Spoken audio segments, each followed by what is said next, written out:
Sud Radio Parlons Vrai chez Bourdin, 10h30, 12h30, Jean-Jacques Bourdin. 4 tous les jours, entre 11h et midi, débat sur un sujet d'actualité ou sur un sujet qui alimente les conversations des uns et des autres. Les conversations qui vont être alimentées par la future loi immigration du gouvernement. Nous ne connaissons pas évidemment le projet de loi. Nous avons eu des prémices, il y a des propositions de tous les partis politiques, mais pour l'instant, nous ne connaissons pas le projet de loi qui sera porté par Gérald Darmanin, il y a eu hésitation, puis finalement, il devrait être connu avant l'été. C'est ce qu'a promis la première ministre Elisabeth Borne. Il est 11h05, on attend le projet de loi immigration du gouvernement, mais moi je pose une question ce matin. Faut-il remettre en cause le droit du sol? Pourquoi est-ce que je pose cette question? Tout simplement parce qu'à Mayotte, il se passe beaucoup de choses. Vous le savez, il y a cette opération conduite par le ministère de l'Intérieur. Il y a à Mayotte un problème terrible, c'est l'arrivée de clandestins à Mayotte sur l'île, peut-être attirés par l'application du droit du sol, je ne sais pas, mais dans tous les cas, nous avons entendu à plusieurs reprises le témoignage de la députée Estelle Youssoufa, ici même, qui nous disait combien cette immigration clandestine désorganisée, perturber et même menacer la vie quotidienne des habitants de Mayotte. Alors, je pose la question, faut-il remettre en cause le droit du sol? Vous savez qu'en France, le droit du sol permet à un enfant né en France, de parents étrangers, d'acquérir la nationalité française à ses 18 ans, à condition de résider en France à l'âge de 18 ans et d'avoir résidé en France au moins 5 ans depuis l'âge de 11 ans. Voilà ce que dit la loi en France. Nous allons voir comment ça se passe ailleurs en Europe.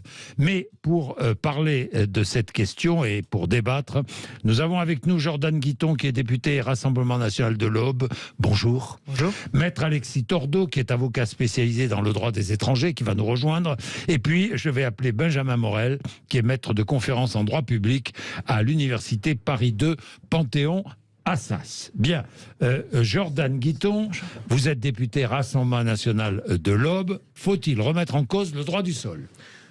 Bonjour Monsieur Bourdin. Écoutez, au Rassemblement National, nous sommes sur une position très claire et sur l'immigration très ferme. L'automaticité de l'obtention de la nationalité française à 18 ans pour un mineur né de 2 parents étrangers, ce n'est plus possible. Donc nous voulons évidemment supprimer le droit du sol parce que nous considérons que pour être français, ça s'hérite par ses parents ou ça se mérite, mais il faut répondre à des conditions. Et donc le droit du sol crée une automaticité dans l'obtention de la nationalité française que nous voulons remettre en cause. Alors je rappelle, automaticité à condition de résider en France quand on a 18 ans et à condition d'avoir résidé en France au moins 5 ans depuis l'âge de 11 ans. C'est ce que dit la loi aujourd'hui. Faut-il remettre en cause le droit du sol, maître Alexis Tordeau? Je vous remercie pour votre invitation. Rapidement déjà, pour répondre aux députés du Rassemblement National, il n'y a absolument aucune automaticité de la question de la nationalité française. Il faut justifier d'une condition de présence à minima pendant 5 ans. C'est-à-dire aller très concrètement au collège, au lycée, à l'école élémentaire. Et venir dire on va finalement refuser la nationalité pour le seul motif que les parents étaient effectivement en situation irrégulière, c'est quelque chose qui me gêne et quelque chose qui est contraire à la Constitution. Donc finalement, dire ça et remettre en cause le droit du sol, en tout cas sur le territoire français, c'est clairement remettre en cause la Constitution. Donc venir dire on va modifier le droit du sol en métropole sur ce fondement, c'est quelque chose de bien sûr gênant. Vous allez jusqu'à dire il faut le supprimer, le droit du sol, et le remplacer par le droit du sang. Il faut, si vous voulez, reprendre en main, et c'est ce que d'ailleurs les Français demandent largement, à plus de 80%, reprendre en main les compétences sur l'immigration pour donner la nationalité française à des gens qui le méritent ou à des gens qui l'ont hérité de leurs parents. Et le mériter, c'est remplir des conditions, c'est évidemment parler le français, c'est être assimilé. Et aujourd'hui, on a accueilli tellement d'immigrés ces 50 dernières années qu'on a aussi un problème d'assimilation. Mais le jeune, l'adolescent qui est arrivé en France avec ses parents, ou qui est né en France de parents étrangers, et qui a vécu toute son enfance, toute sa jeunesse, qui est allé à l'école en France, arrive à 18 ans, il acquiert la nationalité française. En quoi ça vous choque? Mais ça me choque parce qu'il l'obtient automatiquement.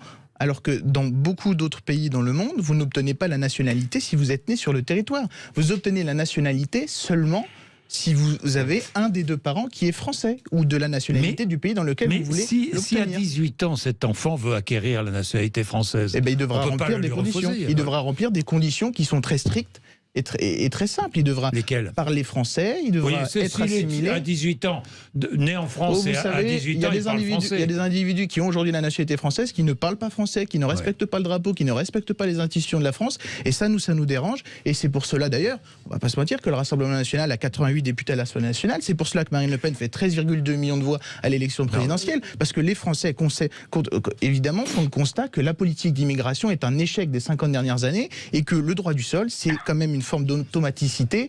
Vivre 5 ans en France, ça ne justifie pas le fait de devenir français à 18 ans. Je suis désolé, c'est ce que nous pensons. Alors, comment font les autres pays européens?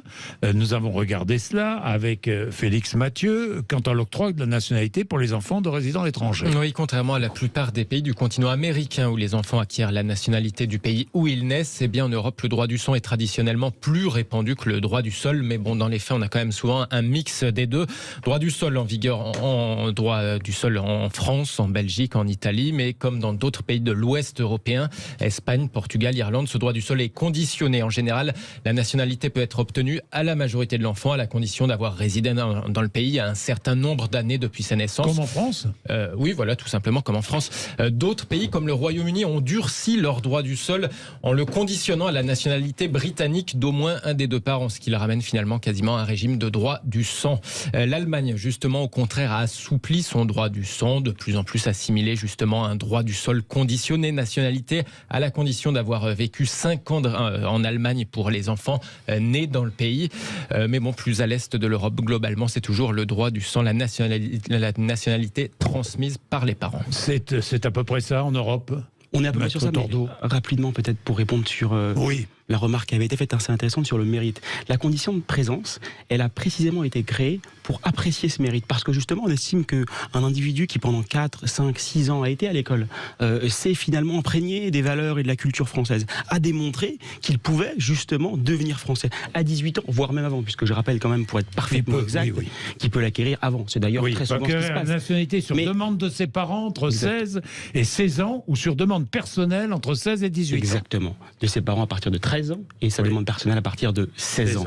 Mais, et la conception française, qui est d'ailleurs très souvent rappelée par le ministère de l'Intérieur, c'est celle de dire, finalement, je crois qu'il l'a dit, méchant avec les méchants et gentil avec les gentils. Justement, quelqu'un qui démontre, qui s'imprègne à travers un enseignement académique, un enseignement professionnel, venir lui dire à 18 ans, finalement, vous n'aurez pas la nationalité, simplement parce que vos parents n'étaient pas français, c'est quelque chose qui doit vous gêner. Et c'est vrai que les remarques qui sont faites sur la différence entre le droit du sang et le droit du sol me gênent, parce que c'est absolument pas la conception française de l'immigration. Donc là, on est vraiment sur un changement fondamental, et je pense que les Français doivent aussi comprendre ce que ça veut dire. Alors, si vous voulez remettre en cause le droit du sol, allez-y. On a assoupli et on est passé vraiment au droit du sol à une certaine époque, parce qu'on avait besoin de main-d'œuvre étrangère aussi. Hein. Je le rappelle, hein, c'est l'histoire qui l'explique. Et d'ailleurs, l'Allemagne a assoupli son droit du sol aussi parce que l'Allemagne avait besoin de main-d'œuvre étrangère. Oui. Mais je pense qu'aujourd'hui, vous l'avez rappelé, on a accueilli une immigration suite à la Seconde Guerre mondiale parce qu'on avait besoin de reconstruire la France et de besoin de bras. On a eu une immigration européenne qui s'est très bien assimilée. Et d'ailleurs, on a une grande partie d'immigration, notamment italienne et polonaise, qui est largement repartie aussi dans leur pays. Il y a des millions d'Italiens qui sont venus en France, qui ont reconstruit, qui ont contribué à reconstruire la France. On les remercie, qui sont repartis chez eux. Nous, la vision qu'on a, et c'est quand vous me parlez maître, vous appelez maître, d'une conception française. Et la conception, ce sont les Français qui doivent l'avoir. On est en démocratie. Et nous, on est là pour défendre ce que veulent les Français. Ce sont aux Français de décider quelle politique d'immigration nous allons avoir. Donc on peut discuter de conception, on peut discuter des théories. Moi, je suis là pour vous parler concrètement de ce que veulent les Français. Les Français nous demandent d'être fermes sur l'immigration à 80%. Les Français, s'ils mettent Marine Le Pen à 13,2 millions, ça veut dire qu'ils demandent de la fermeté sur l'immigration. C'est ce que nous proposons parce que nous sommes le parti le plus légitime. Mais vous ne parlez pas que d'immigration, heureusement, au Rassemblement national, parce que j'ai l'impression à vous entendre que Marine Le Pen a été élue uniquement sur l'immigration. C'est un point de vue historique, M. Bourdin. Pardon, élu. Bientôt, vous avez fait un pas en avant de 4 ans, M. Bourdin, c'est pas grave, on va pas vous en vouloir. Je ne sais pas, je ne ferai pas de politique fiction. Sur ce point-là, M. Bourdin, peut-être 2 minutes. Sur la fermeté, vous savez déjà que les titres de séjour, ils sont conditionnés au fait de ne pas caractériser une menace à l'ordre public, donc on a déjà un contrôle qui est fait. Quand aujourd'hui vous sollicitez... Alors, une menace à l'ordre public, ça veut dire qu'en réalité, il y a une condamnation pénale, à minima une mise en cause. Pour moi, effectivement, c'est un bon critère. Venir dire, on vous donne pas un titre de séjour parce qu'effectivement, vous êtes mis en cause dans une affaire pénale, c'est quelque chose qui peut s'entendre. C'est logique. Si ça, c'est logique. Si ça, c'est la conception du Rassemblement national, mais elle me va. Si par contre, la conception du Rassemblement national, c'est de venir dire, on va conditionner le droit au séjour de quelqu'un à le fait que les parents aient été français ou pas, là, c'est gênant. Et c'est vraiment deux débats différents. Oui, parce que l'enfant, c'est l'enfant, et les parents sont les parents. Mais comment est-ce qu'on fait alors dans un pays, on est dans un système, une conception westphalienne d'un État-nation, comment est-ce qu'on fait pour décréter qu'un enfant est citoyen français ou ne l'est pas? Il faut bien que ses parents soient d'abord un des deux parents. D'abord, il faut qu'ils le veuillent. Un des deux qui ne le soit pas. Bien sûr, mais à un moment donné, il faut mettre quand même ce débat sur la table, et je vous remercie de permettre d'avoir ce débat ce matin, de savoir comment nous gérons la politique d'immigration en France. On voit bien qu'il y a un problème d'immigration en France. On voit bien qu'il y a un problème où les Français sont majoritairement d'accord pour remettre en cause la politique d'immigration. Autour de l'immigration. Et le droit du sol est un problème de par son automaticité, du fait qu'il y ait des mineurs qui, juste par le fait qu'ils aient résidé en France, deviennent citoyens français. Nous, au Rassemblement national, ça, nous voulons le remettre en cause. Bien, il est 11h15. Je vais prendre Benjamin Morel dans un instant, maître de conférence en droit public à l'Université Paris 2, Panthéon-Assas, qui va se joindre à nous pour ce débat. Il est 11h15. Vous êtes sur l'antenne de Sud Radio. À tout de suite. Jean-Jacques Bourdin. Bien, il est 11h18. Faut-il remettre en cause le droit du sol? C'est la question que je pose et c'est le débat que nous avons ouvert. Benjamin Morel est avec nous, maître de conférence en droit public à l'Université Paris 2 Panthéon-Assas. Benjamin Morel, bonjour. Oui, bonjour. Merci d'être avec nous. Faut-il remettre en cause le droit du sol, Benjamin Morel? Alors, le juriste vous dirait que c'est pour une fois entre guillemets possible, c'est-à-dire qu'il n'y a pas de la jurisprudence de la CEDH ou du Conseil constitutionnel qui nous interdirait absolument de le faire. Ensuite, est-ce que c'est vraiment utile par rapport à ce que l'on vit, si vous voulez? En règle générale, quand on a des problèmes relatifs à l'application des politiques publiques, la meilleure solution qu'on trouve, c'est de remettre en cause des principes fondamentaux. La plupart du temps, on remet en cause des principes fondamentaux et donc c'est gênant. Et ensuite, c'est une effectivité limitée. Alors, si on exclut le cas de Mayotte, qui a été départementalisé trop tôt, mais si on exclut le cas de Mayotte, aujourd'hui, vous avez un problème qui est un problème d'application des lois sur l'immigration. C'est-à-dire que vous allez faire quoi en fait? Vous allez créer des étrangers plutôt que de créer des Français, ce qui peut poser des problèmes d'intégration, sans être en capacité réelle, la plupart du temps aujourd'hui, d'expulser les gens qui sont en situation irrégulière sur le territoire. Est-ce que vraiment on règle le problème de l'immigration en faisant ça? Je ne suis pas sûr. Le deuxième élément, et je rejoins ce qui a été dit tout à l'heure avant la publicité, notre conception républicaine de la nation, c'est quoi? On ne naît pas de citoyen. Être citoyen, c'est pas une donnée, c'est pas quelque chose de fondamental, d'essentiel qui serait lié à la naissance. C'est quelque chose qui est lié à l'intégration dans un corps politique et pas dans un corps économique, dans un corps politique. La citoyenneté, c'est quelque chose qui s'acquiert et qui s'acquiert notamment par l'école, par la construction d'un individu émancipé qui, demain, va pouvoir rentrer dans la communauté politique. Là, aujourd'hui, vous avez des jeunes qui, souvent, sont français et ne rentrent pas dans cette nation des citoyens parce que vous avez des services publics, notamment d'écoles, qui deviennent totalement dysfonctionnels. Donc vous ne réglerez pas ce problème-là en supprimant le droit du sol. De l'autre côté, le fait que vous ayez des enfants nés en France qui suivent le cursus de l'école républicaine et qui ne rentrent pas non plus de manière évidente dans cette citoyenneté est également le signal, le symptôme de ce dysfonctionnement du service public. Donc on ne forme plus de citoyens. Comme on ne forme plus de citoyens, vous avez aujourd'hui un processus d'intégration et d'assimilation qui est fondamentalement grippé. Le gripper un peu plus en disant bazardons le droit du sol comme on bazarderait le bébé avec l'eau du bain ne m'apparaît ni tout à fait une solution, elle ne m'apparaît peut-être pas opportun. Voilà, pas opportun, c'est ce que dit le Benjamin Morel. Mais Benjamin Morel dit, oui, c'est vrai qu'on va créer de plus en plus d'étrangers, parce que n'oublions pas que l'enfant, l'adolescent de 18 ans, qui veut devenir français, mais qui est né, malheureusement pour lui, de parents étrangers, va rester étranger donc. Pour vous, il doit rester étranger. Monsieur On Bourdin, est bien d'accord. Est-ce qu'il doit rester étranger? Oui, Et la question de fond, il doit rester étranger, même si ses parents sont en situation régulière. Hein, je dis bien régulière. Oui, la question de fond, c'est laquelle? Est-ce qu'on va accueillir en France toutes les personnes du monde, alors qu'on va avoir, alors qu'on est aujourd'hui 8 milliards sur Terre? Est-ce qu'on va accueillir? Est-ce qu'on va accueillir? Mais si, c'est la question.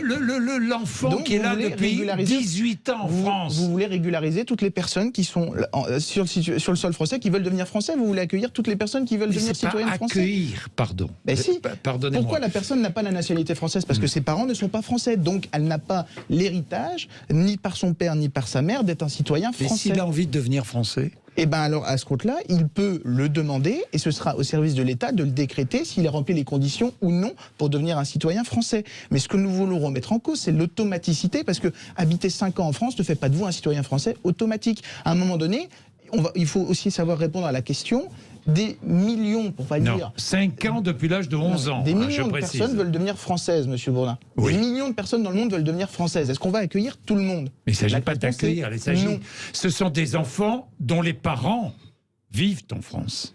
Les parents étrangers vivent en France. Très bien, mais et en situation régulière, je précise bien. Il y a des personnes qui vivent en France, qui sont étrangères avec un titre de séjour, de manière régulière. On n'a rien contre ces personnes qui respectent les lois de la République. C'est juste que le titre de séjour, quand il expire, les personnes ont vocation à retourner dans leur pays. Parce que si elles sont étrangères, ça veut dire qu'elles ont une autre nationalité.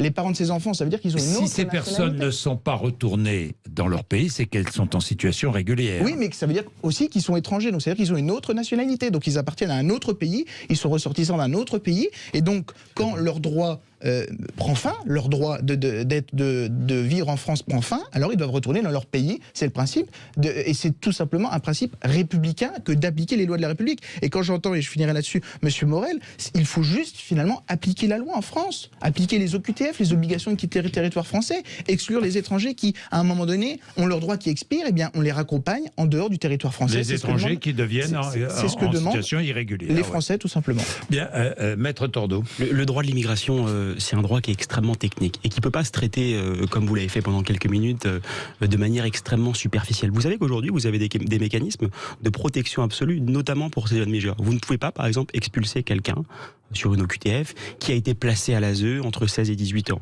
qui a résidé de manière continue durant sa jeunesse, pendant 5 ans. Pourquoi on a finalement, en droit français, inventé ces mécanismes? Justement parce que précisément, la conception républicaine du droit de l'immigration, c'est de dire qu'un jeune qui s'est intégré sur le territoire à travers des études, à travers aussi des attaches personnelles, à travers des attaches familiales de par ses parents, il a un droit au séjour. Et finalement, venir dire, vous conditionnez le droit au séjour simplement sur la nationalité des parents, c'est remettre en cause en réalité, si je peux me permettre de finir, tous les titres de séjour. Puisque qu'est-ce que vous dites aux gens qui viennent sous couvert d'un visa long séjour salarié? Qu'est-ce que vous dites aux gens qui viennent sous couvert d'un visa long séjour étudiant? Ces gens-là aussi, du coup, n'ont absolument pas cette matérialité et cette condition d'avoir des parents et des attaches familiales sur le territoire. Donc je pense que là-dessus, il faut être extrêmement clair. Sur le sujet des OQTF, moi je vais vous faire une confidence, j'ai été avocat de préfecture pendant 2 ans.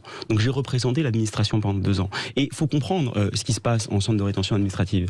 Vous avez des juges, des GLD, des juges des libertés de la détention, qui viennent apprécier la régularité ou non des mesures qui sont prises avant l'exécution des OQTF. Vous savez qu'on place des justiciables en centre de rétention administrative pour ensuite pouvoir les expulser.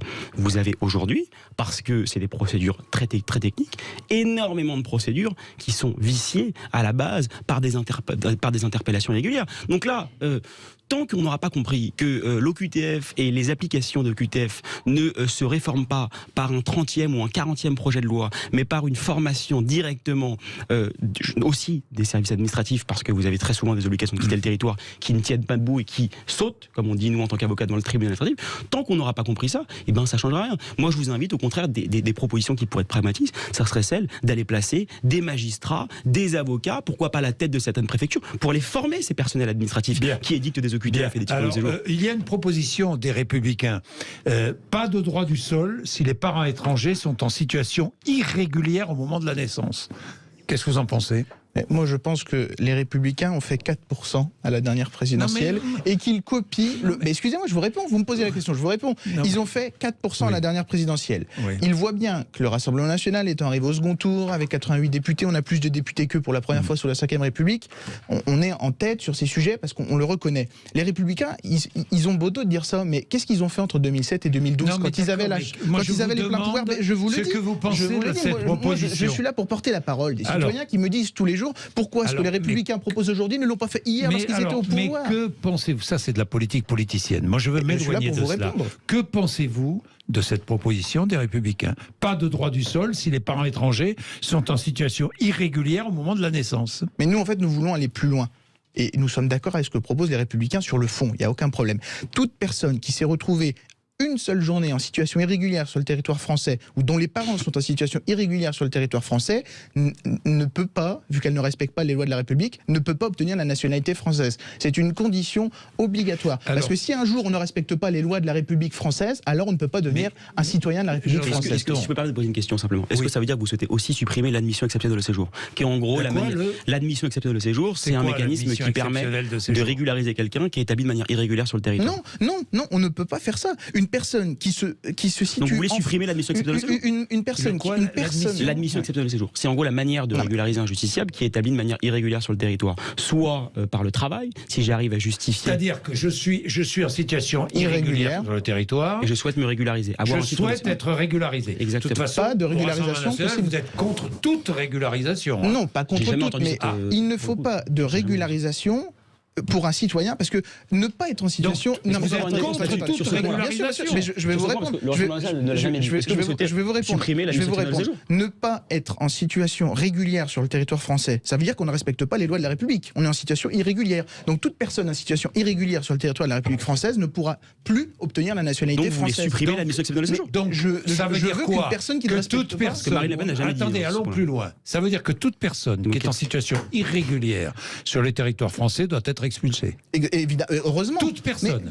Même tous ceux qui malheureusement aujourd'hui, heureusement attendent leur régularisation, qui travaillent, qui paient des impôts et qui même cela. Non mais attendez, attendez, monsieur Bourdin, les personnes qui payent des impôts en France, elles sont en situation régulière. Mais elles ont un titre de séjour. Elles ont un droit du travail. Si je peux me permettre, monsieur à un moment donné, non, mais il faut vraiment inverser la doctrine. Excusez-moi, on a une doctrine au Rassemblement national qui est très simple. Une personne qui ne respecte pas les lois de la France et qui est en situation irrégulière ne peut pas obtenir la nationalité française. C'est tout. Donc soit elle a des droits... Aucune personne qui est aujourd'hui en situation irrégulière ne doit pouvoir obtenir la nationalité française. Ça va de soi. C'est un peu... Donc vous êtes sur la suppression de l'admission exceptionnelle de séjour et de la circulaire. Est-ce que donc ça veut dire que par exemple ceux qui ont 5 ans de présence, 24 fiches de paye, ceux qui sont conjoints de français, ceux qui ont besoin de présence, est-ce que toutes ces personnes-là du coup... Marine Le Pen ne l'a jamais dit, je préfère vous le dire quand même. Les personnes qui ont 5 ans de présence, elles ont 5 ans de présence régulière sur le territoire. C'est le principe de l'admission exceptionnelle de séjour. Non mais attendez, elles ont été pendant 5 ans de manière irrégulière. Il y en a beaucoup qui attendent leur papier. Mais il y en a beaucoup qui attendent leur papier. Mais c'est fou ce que vous dites. Mais non, mais c'est vous.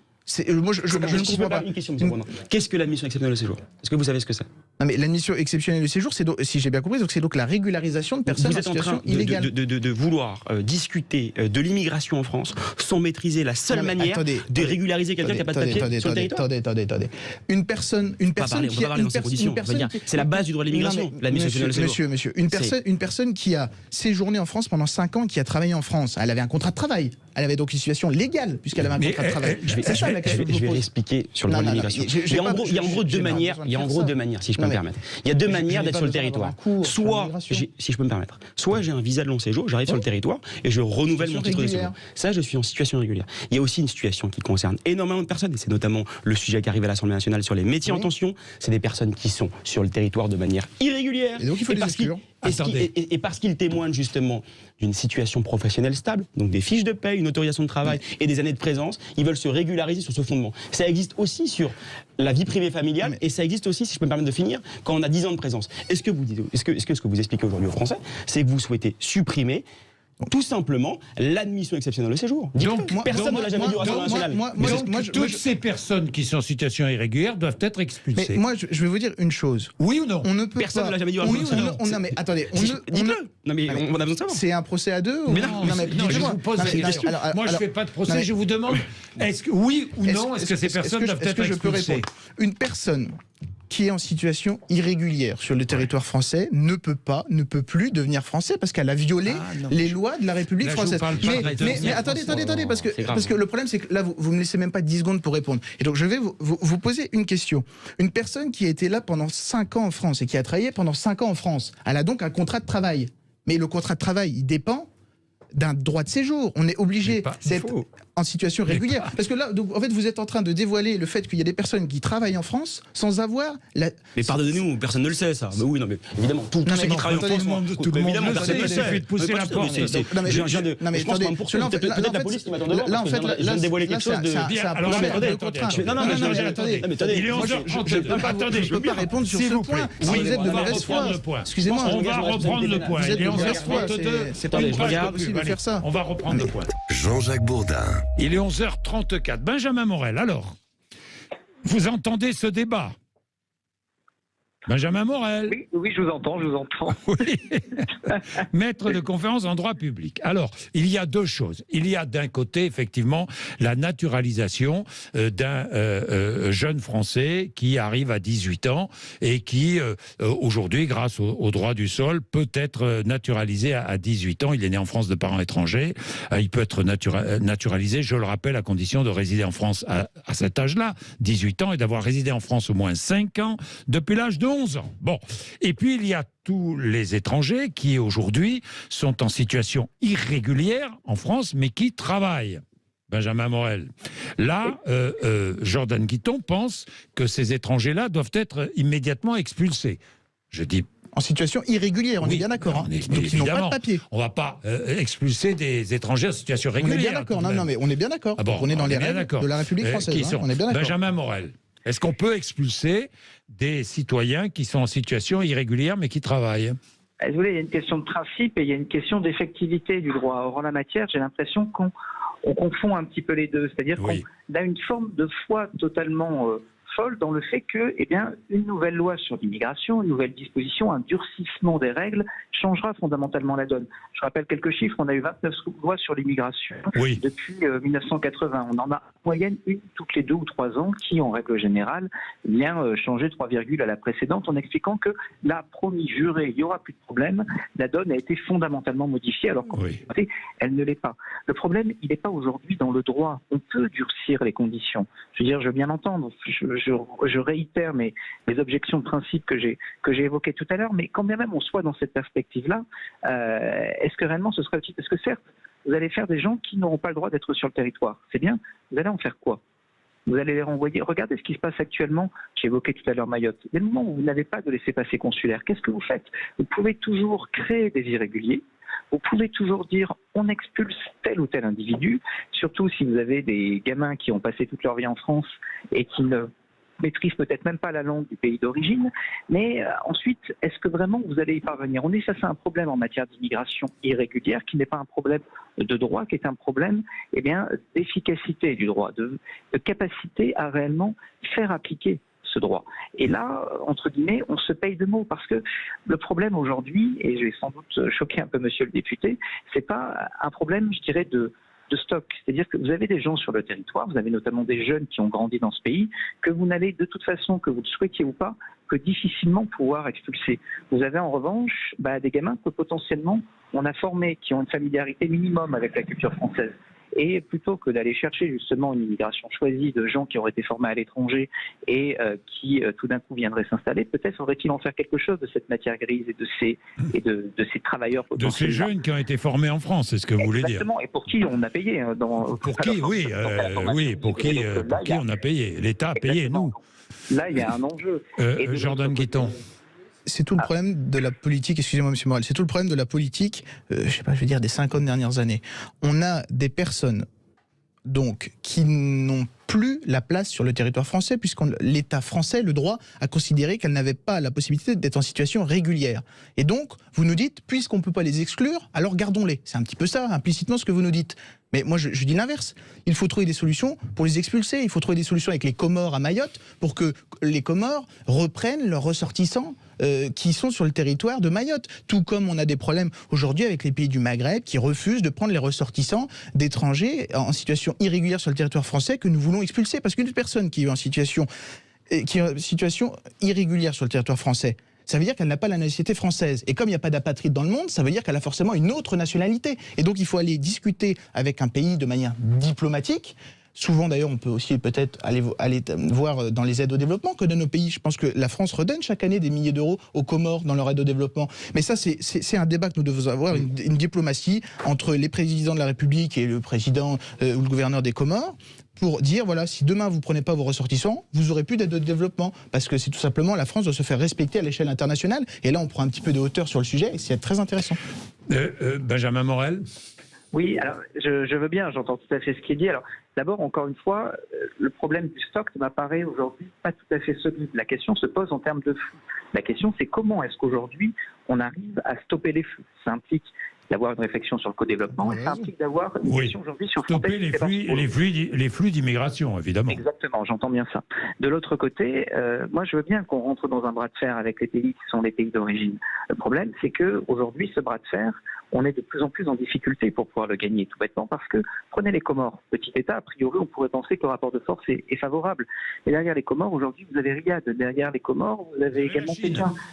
Et donc, on est dans un rapport de force qui fait qu'aujourd'hui, il devient extrêmement compliqué. On a des intérêts économiques dans ces pays, on a des intérêts diplomatiques, parfois de lutte contre le terrorisme, de faire valoir la question de l'exécution des OQTF, des laissez-passer consulaires, comme étant pour nous une priorité. Donc, de facto, en effet, aujourd'hui, la possibilité d'imposer, même de manière, je dirais, relativement marchandée à ces pays, le fait de reprendre leurs ressortissants, apparaît nous y échapper. Preuve en est, quand Emmanuel Macron... Sur le plan diplomatique, évidemment, avec les Comores, ça pose problème. Et c'est pour cela qu'avec Marine Le Pen, nous proposons d'avoir une certaine fermeté aussi en termes de diplomatie, parce que la France a toujours créé des appels d'air en termes d'immigration. Créer un certain laxisme de fait juridique sur le territoire, puisqu'on dit finalement on a des étrangers en situation irrégulière, on ne peut pas les expulser, donc on les garde. Donc en fait, en plus de ça, on crée un nouvel appel d'air pour une nouvelle immigration qui n'est pas choisie par ni les citoyens français ni le gouvernement français. Donc nous, avec Marine Le Pen, nous proposons d'être fermes, d'aller chercher des accords diplomatiques, et je pense qu'avec un peu de volonté politique, on peut évidemment y arriver, parce que la France n'a jamais eu un gouvernement qui a eu la volonté politique de stopper l'immigration en France, tout simplement. Bon, avec les Comores, le problème, c'est que les Comores exercent une forme de chantage vis-à-vis de la France. On leur donne de l'argent. Oui, mais une forme de chantage diplomatique. C'est-à-dire, si vous nous donnez moins, si vous ne faites plus attention à nous, on va se tourner vers la Chine, ce qui est déjà le cas en partie, et on va se tourner vers l'Arabie Saoudite. Est-ce une bonne solution ? Si la 6e puissance, la France, on est la 6e puissance au monde. Si on n'arrive pas à négocier avec les Comores, alors on négociera avec personne sur les accords d'immigration, et donc l'immigration ne sera jamais résolu. Est un peu particulier. Exactement. Alors, il y a un contexte. Aux Comores, le cas est un peu particulier. La proposition LR, mais c'est la vôtre aussi, c'est la suppression du droit du sol. Partout. Aux Comores, je crois que le droit du sol va être encore durci d'ailleurs aux Comores. Je rappelle que le droit du sol n'est pas appliqué de la même façon aux Comores que sur la métropole, que sur le territoire métropolitain. Bien, qu'est-ce que vous vouliez dire, Maître Tordeau ? Beaucoup de choses. Ça fait 42 minutes qu'on débat.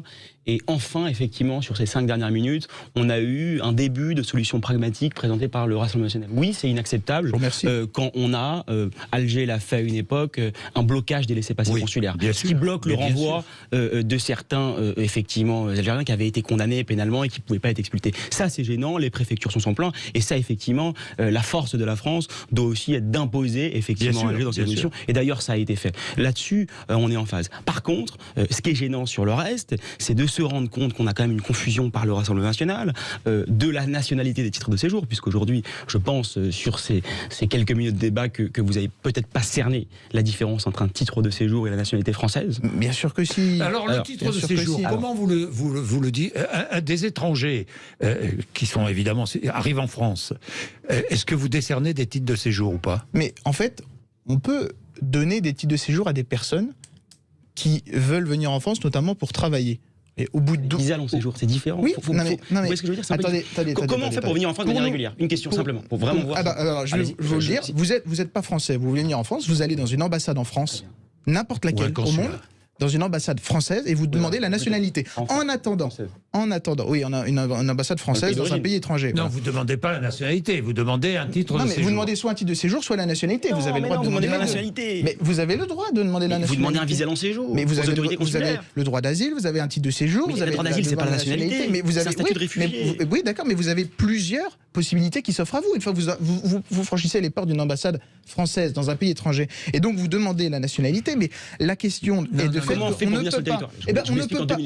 On ne peut pas rentrer en France, dans l'Hexagone français ou en Outre-mer, sans avoir la nationalité ni un titre de séjour. Sinon, on est de fait en situation irrégulière. Vous pouvez pas. Non. Vous pouvez aussi entrer en France sans avoir la nationalité française, quand même. Mais avec un titre de séjour. Ou alors vous fermez la porte à tout le monde. Donc il vous faut un titre de séjour que vous demandez. Un visa long séjour. Soyez précis quand même. Un visa long séjour. Mais ça peut être un visa touristique, ça peut être un visa long séjour, ça peut être une carte pour travailler, ça peut être demande. D'accord. Donc on demande un visa. Le visa touristique ne vous permet pas de rester sur le territoire. Si vous voulez rester sur le territoire, il faut faire un visa long séjour. Par exemple, salarié, par exemple, étudiant. Je rappelle que les étudiants, c'est effectivement. Vous ne supprimez pas ce visa long séjour. Non, il ne s'agit pas de supprimer les visas long séjour, il s'agit de contrôler à l'expiration de ces visas long séjour qu'est-ce que devient la personne. Et si à la fin, ce visa long séjour, la personne n'a plus le droit juridique de rester sur le territoire français, alors il faut la raccompagner. Il y a des renouvellements. Mais, évidemment, mais la question, encore une fois, je pense qu'il faut prendre un peu de hauteur sur ce débat par rapport à la politique d'immigration. Nous, ce que nous voulons juste, c'est appliquer la loi en matière d'immigration parce qu'on considère qu'elle n'est pas appliquée. Dites-le, il n'y a plus aucun immigrés qui n'ont pas de papier qui peuvent se régulariser sur le territoire. Plus personne ne peut demander son admission acceptée de séjour. Plus aucune régularisation. Mais en fait, les régularisations se feront dans les ambassades françaises. Que dans les pays d'origine. Donc quelqu'un qui est établi de manière irrégulière sur le territoire ne peut pas. C'est absolument pas ce qu'a dit Marine Le Pen. Je vous le dis ici, puisque c'est exactement ce qu'elle dit à chaque fois. C'est une personne qui n'est pas en situation régulière sur le territoire français, donc elle ne respecte pas les lois françaises, ne peut plus devenir française. Donc vous voulez supprimer la circulaire Valls et l'admission exceptionnelle au séjour. Vie privée, familiale, salarié, vous savez ça représente combien de personnes à peu près en France? Non mais, cher monsieur, moi, je ne sais pas combien de personnes ça représente. Je vous dis juste que si on ne respecte pas les lois de la France, est-ce qu'on peut supprimer toute... Vous supprimez donc toute régularisation, on est bien d'accord? Pas toute régularisation. Pour les personnes qui sont sur le territoire français, c'est ça. En situation irrégulière. Mais il y a quand même... les personnes qui sont en situation irrégulière sur le territoire français ne peuvent pas être régularisées. Mais il y a des personnes en situation régulière. Majoritairement, il y a quand même une majorité de personnes qui sont en situation régulière. Oui. Non, mais je parle des personnes en situation à l'expiration d'un titre de séjour, on doit partir. C'est possible, ça? C'est possible, Benjamin Morel? Oui. Oui, est-ce que c'est possible? C'est compliqué, tout bêtement. Alors, pour des raisons pratico-pratiques, on va avoir du mal parce qu'en effet, là, vous avez un nombre de personnes extrêmement importantes qui va être concernées. Et encore une fois, je répète ce que je disais tout à l'heure, mais vous mettez dans une situation d'illégalité les gens. Ensuite, qu'est-ce que vous en faites? Je reste dubitatif sur ce point malgré les réponses. De l'autre côté, là, on a pour le coup une disposition qui serait très clairement contraire au droit européen, notamment au droit de la CEDH. Donc là, on aurait une vraie question. On ne vous a pas échappé en plus que l'Union européenne est en train de se rapprocher d'une adhésion de la CEDH. Donc a priori, on va là-dessus vers quelque chose qui serait d'autant plus compliqué à remettre en cause à cadre européen constant. Et si vous voulez, c'est un peu, parler tout à l'heure de LR. La LR vient de lancer une proposition de loi constitutionnelle permettant de, potentiellement, si elle devait être adoptée, ce qui probablement n'arrivera pas, mais de déroger au droit européen. Moi, je veux bien qu'on considère qu'il n'y a pas de contrainte internationale, qu'il n'y a pas de contrainte de droit européen et que tout va bien, qu'on va pouvoir faire notre marché. Mais en réalité, l'ordre juridique de l'Union européenne, l'ordre juridique de la Convention européenne des droits de l'homme, ce sont des ordres juridiques qui fonctionnent malgré tout dès lors que les États acceptent de se conformer au droit. S'ils n'acceptent pas, on rentre dans une situation qui devient une situation de crise au niveau européen, qui ne peut mener qu'à une mise à l'écart de cet ordre européen. Et là, il y a une forme de paradoxe aujourd'hui au Rassemblement national. D'un côté, vous avez un discours du Rassemblement national qui est de plus en plus intégrationniste d'un point de vue européen, qui ne remet plus du tout réellement en cause les traités et qui considère que tout peut se faire dans un cadre européen, et en même temps, vous avez encore des propositions qui, je suis désolé, mais entraîneraient une situation de crise profonde au sein de l'Union, type ce qui est en train de se passer avec la Pologne. Au sein de l'Union européenne. Bon, 11h48, Benjamin Morel, je vous coupe parce que je suis dans l'obligation de faire un peu de pub. À tout de suite. Jean-Jacques Bourdin. Il est 11h51. Allez, tiens, Vincent est artisan dans les travaux publics dans l'Hérault. Bonjour Vincent. Bonjour. Bonjour. Qu'est-ce que vous voulez dire, Vincent? Moi, je suis partisan, je travaille dans les travaux publics, je suis juste ouvrier. Pardon. Oui, non, mais c'est pas grave. Non, ce que je voudrais savoir, c'est de quand date la loi qui permet à des gens qui n'ont pas de papier d'être déclarés. en travaillant? Parce que moi, pour travailler, on m'a demandé beaucoup de Mais papiers, Vincent, non, il y a la réponse, enfin, je vais laisser la parole à Maître Tordeau, mais la réponse, c'est qu'il y a des travailleurs qui n'ont pas de papier, effectivement, mais qui ont demandé des papiers et qui, en attendant, travaillent. Je suis d'accord, donc ils travaillent au Nord. Allez-y, Maître Tordeau. Ce sont des gens qui travaillent au Nord. Exactement. Il faut comprendre qu'aujourd'hui en France, vous avez, ça a été mis en place, vous avez énormément de personnes qui sont établies à travers un contrat de travail, avec une autorisation de travail. Qui ont un contrat de travail. Qui ont un contrat de travail. Et quand ils font état effectivement d'un certain nombre de fiches de paye, donc 24 fiches de paye, soit à leur nom, soit à un autre nom s'il y a une attestation de concordance, et qui font état de 5 ans de présence sur le territoire, vous avez une régularisation dite exceptionnelle au séjour. Et elles sont en situation régulière si elles ont un contrat de travail. Ce n'est pas le cas. On peut avoir aujourd'hui un contrat de travail sans être en situation régulière. On peut avoir un contrat de travail sans être en situation régulière. Et on peut aussi faire une demande d'autorisation de travail à la préfecture. Certains le font et l'obtenir alors qu'on est en situation irrégulière. C'est le principe, et c'est le principe de la circulaire Valls. C'est l'admission. Vincent, on peut faire une demande d'autorisation de travail, c'est pour ça. Et c'est quoi la circulaire quoi? J'ai pas entendu. Il faut que je me renseigne, j'y crois pas trop moi, tout ça. Alors, c'est la circulaire Valls, c'est le principe de l'admission exceptionnelle au séjour par le travail. Admission exceptionnelle au séjour par le travail, Vincent. Bon, et vous pensez que cette loi est normale? Moi qui suis français, de parents français, d'arrière-parents français, même si j'ai eu des étrangers un peu plus haut, moi on me demande ma carte de sécurité sociale, on me demande mon attestation de logement, on me demande beaucoup de choses pour travailler. Et là, quelqu'un qui n'a pas le droit de venir sur le territoire, bien sur le territoire, va à la préfecture. Il faut être complet quand même. Aller à une préfecture quand on n'a pas le droit d'être dans un pays, et demande un contrat de travail et on lui donne. Non, il fait une demande. C'est plus compliqué que ça. Et pour aller peut-être dans le prolongement de la question, qui est effectivement une bonne question, et moi je suis absolument pas législateur, donc je suis pas opportun à me prononcer sur la nécessité d'une réforme sur ce point, mais il faut comprendre que par contre, quand on fait cette demande, d'une part, elle est à la discrétion de la préfecture, c'est-à-dire que c'est absolument pas un titre de séjour de plein droit, c'est-à-dire que même si je remplis les conditions, on peut me refuser le titre. Et en plus, en toute sincérité, c'est un parcours du combattant, puisqu'aujourd'hui les préfectures ne donnent absolument aucun rendez-vous pour ce genre d'admission. C'est des procédures qui sont très longues et qui se terminent très souvent par une obligation de quitter le territoire. Donc procédure qui encourage le travail au noir. Et qui n'est pas appliquée. Donc procédure, titre de séjour à titre provisoire pour le travail. Monsieur Bourdin, d'où en fait l'idée, on arrive au débat, et d'où l'idée de créer ce titre de séjour métier en tension, qui viendra en fait pour une personne qui est en situation régulière. Vous êtes d'accord ou pas, vous, sur ce titre de séjour métier en tension, Vincent? Ah ben non, je suis tout à fait contre. Et je crois qu'on est le seul pays du monde à le faire, non? Parce que vous prenez le Canada. Moi, le Canada, c'est de l'immigration. C'est du quota, hein, c'est exactement les mêmes systèmes. Non, parce qu'au Canada, pour y aller déjà, vous ne pouvez pas y aller comme ça. J'ai mon beau-fils qui voulait y aller. Oui, d'accord. Et là-bas, si vous n'avez pas un contrat de travail, et si vous finissez votre contrat de travail, vous partez. On ne vous demande pas si le pays est d'accord de le reprendre ou pas. Ces gens sont venus sur des bateaux pneumatiques. Hein. On parlait des Comoriens tout à l'heure. Hein. Le type ne veut... Le président des Comores ne veut pas récupérer des gens qui viennent de son pays en disant « Ah non, mais vous n'avez pas le droit. » Mais il n'y a pas de droit à avoir. Ces gens-là, vous les prenez, vous les mettez sur des bateaux, vous les posez aux Comores. Et c'est tout. Alors nous, on serait le seul pays du monde où tout le monde peut venir sans pouvoir... Vincent, ça me paraît être une solution un peu rapide. On les met sur des bateaux, on les pose et puis on repart, quoi. Si j'ai bien compris, Vincent, c'est ça. Hein. Ah oui, mais avec la Chine, avec la Russie. Non, mais attendez. Je suis désolé, l'immigration, c'est quand même ce qu'on peut dire une invasion. C'est des gens qui ne sont... Surtout l'immigration illégale. C'est des gens qu'on a... Dites-moi, dans les travaux publics, vous connaissez beaucoup d'entrepreneurs qui emploient des personnes d'origine étrangère? Eh bien, moi, je suis dans le sud de la France, pas vraiment. Peut-être les grosses boîtes. Moi, j'en connais beaucoup. Moi, je ne connais pas, moi. Mais j'en connais beaucoup, moi, Vincent. Mais par contre, là, voilà, justement, là, c'est là qu'il faudrait avoir des contrôles. Oui. Il faudrait faire des contrôles. Et les gros patrons qui font ça, qui sont des esclavagistes, il faudrait les mettre en prison et leur voler les biens. et leur prendre leurs biens pour les redistribuer à la France.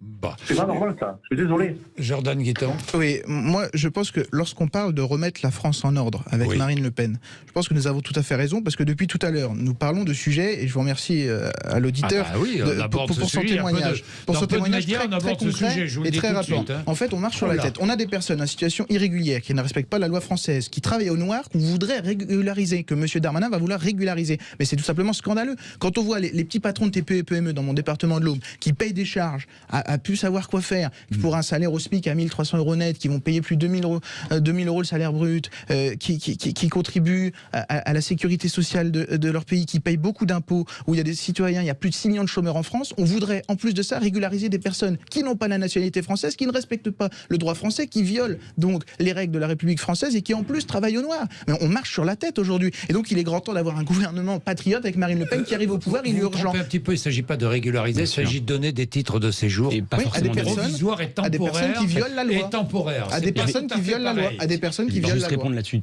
peut-être une minute simplement. J'entends les postures, mais il faut comprendre que on parle pas de régularisation là. En fait, c'est juste une opportunité qui est celle de solliciter un titre de séjour. Et je vais vous dire quelque chose. Très souvent, elle se solde par un refus, donc par une OQTF qui est parfois exécutée. Et au contraire, pardonnez-moi. Si vous la supprimez, qu'est-ce qui va se passer? En fait, quoi qu'il en soit, ils seront là.